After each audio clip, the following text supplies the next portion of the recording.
we're gonna get slated for Yeah, this. pretty much. Like the attack's gonna start now, but hey, we're all entitled to our opinions. Yeah. So feel free to comment I on just this. want to say, we're not meaning to offend anybody. This is what we think, and take that on board. Yeah, but we're not just gonna slag this off. We're gonna say what we think. We're not just gonna sit there like, we have a reasonable argument. I will try and just let me saying it's shit sound reasonably intelligent, but that's pretty much where I'm going with it. Actually, right.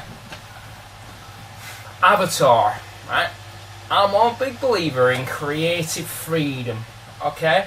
I mean, we'll probably get on to what happens when you don't give a director enough creative freedom when we talk about Brazil. Yeah. Avatar was, you've got to look at it in context. I mean, we're both Jim Cameron fanboys, aren't we? Yeah, definitely. Big time. And the thing is, it's like, for example, he does T2 and it's awesome. It is awesome. I agree with Jack. It's not my most favourite film of all time, but damn, I like it.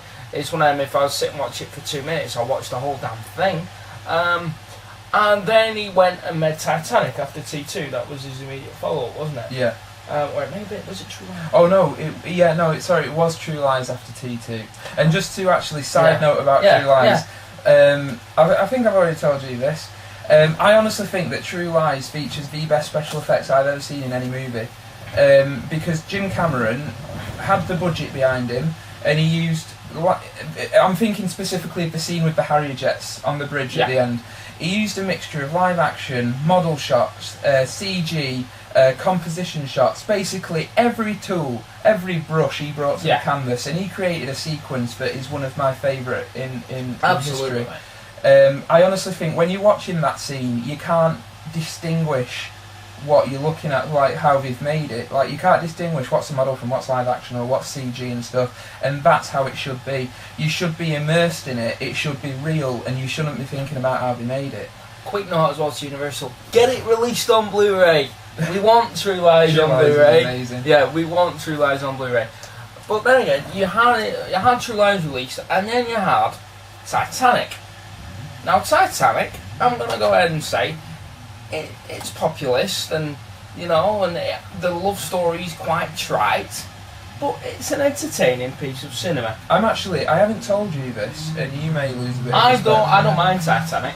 I really like Titanic. I'd go as far as to say I don't want to say I love it, but I can sit there and be fully into it, and I really do like it. Yeah, I will say I like it. Probably not to the extent that you do, but I like it. I appreciate with that what James Cameron was trying to do, and that was one where he was given full creative freedom, and I'd say that pretty much it went right, because he basically went, I'm gonna make people care, and you do.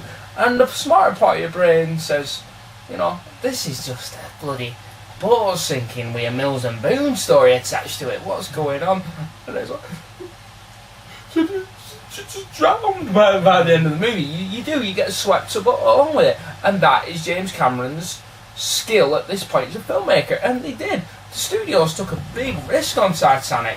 And it paid off, because whilst it's a movie, it's not good for me, but it's tasty.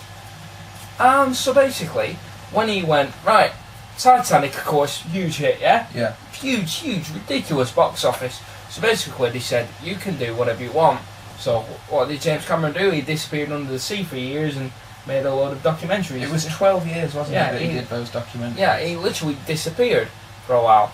And then went, I'm perfecting a camera technique which is going to blow everyone's head away. And The Faithful, which up to this point was me, was like... And me. Yeah, was like, we're going to see something good here.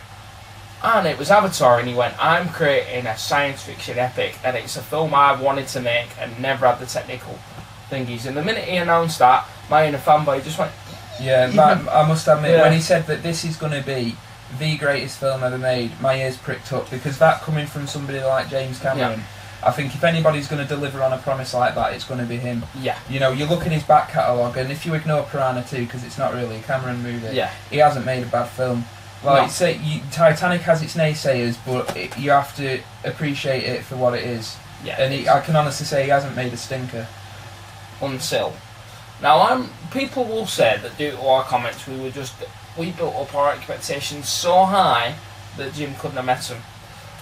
I dislike Avatar, not because it smashed my, not because it didn't meet my expectations. I'm going to go out on a limb, and this is where the comments are going to say, Avatar is a bad movie.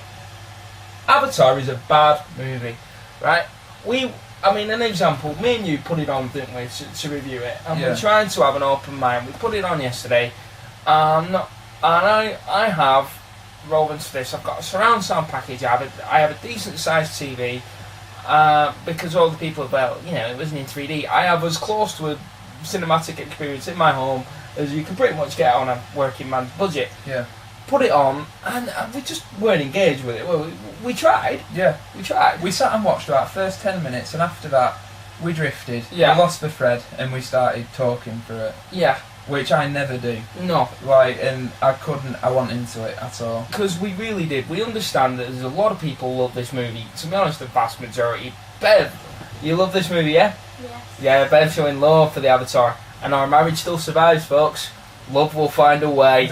But, Nice. But in all seriousness, it's just bad. The plot through line is just...